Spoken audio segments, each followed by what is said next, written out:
Puntahan nga muna natin ang area ng Aurora dahil mukhang maulan din ang kanilang Pasko at ang mga bilog na prutas nagsimula na daw na maging mabenta. Ang tanong, Miss Grace, hindi ba nagmahal o tumaas ang presyo ng mga bilog na prutas dyan? RH25, Grace Ansano. Miss Grace, Merry Christmas! Merry Christmas, Miss Elaine. Sumipa na ang presyo ngayon ng mga prutas dito nga, yung mga bilog-bilog. At halos sa papasok nga at na bagong taon, ngayong Pasko naman, ito na umpisa na ng pagtaas. Halos na doble na ang presyo. Tulad halimbawa, kung nakakabili ka ng 300 na mga malalaking mansanas, ngayon, yan ay doble. Halos 200 na ang kilo. Ang ubas, gayon din. Ang pinya na sinasabing maswerte dahil marami raw mata. At kung ano-ano pang mga prutas, yung mga imported na mga prutas na dumating dito sa ating bansa, yan, nagmahalan na. Kaya marami sa ating mga kababayan, napansin ko dito sa Aurora, may mga alternatibo pa rin, mga local fruits na mga binibili. Like avocado, na masarap naman, at iba pa na mga prutas. Yung bayabas, yan, bayabas, nabibili yan ngayon. Although medyo tumaas, pero kumpara sa mga imported, mas mura-mura yan. Sa ngayon ay medyo natumal ang mga namamalengke dahil malakas ang buhos ng ulan simula pa kahapon.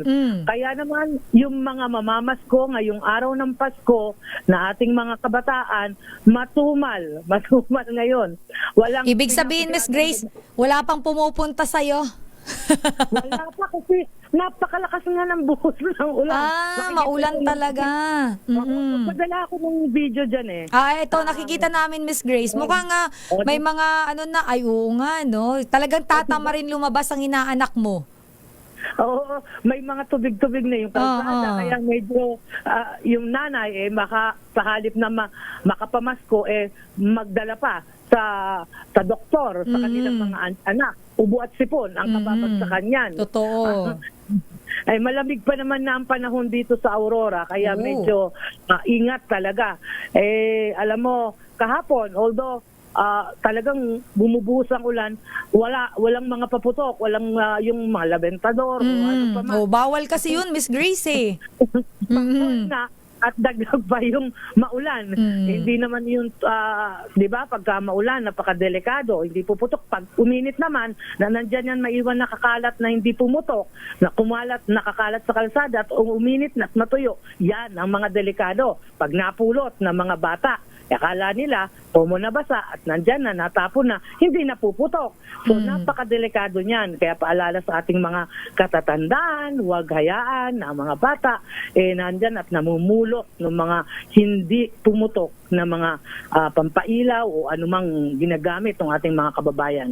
So, sa ngayon, todo bantay naman ang ating mga disaster risk reduction dahil although nga Pasko ngayon, pero ayun, nakabantay pa rin yung DRMO para nga maiwasan ang anumang mga pwedeng pagtaas ng tubig. So sa ngayon ay tuloy-tuloy naman yung ating patuloy na pagmomonitor sa buong Aurora. At alam mo, Elaine, yung bahagi ng Dinadjawan na tinamaan, ang bayan ng Dipakulaw, Dinalungan at Kasiguran na tinamaan ng sunod-sunod na bagyo, yan sila ay marami pa rin tayong mga kababayan ang nagpasko sa kanilang pansamantalang ginawang silungan. At nila sa kanila, kinupkop ng kamag-anak, doon muna pansamantalang nakikitira sa kamag-anak at sa mga ibang mga barangay hall natin. So yan muna.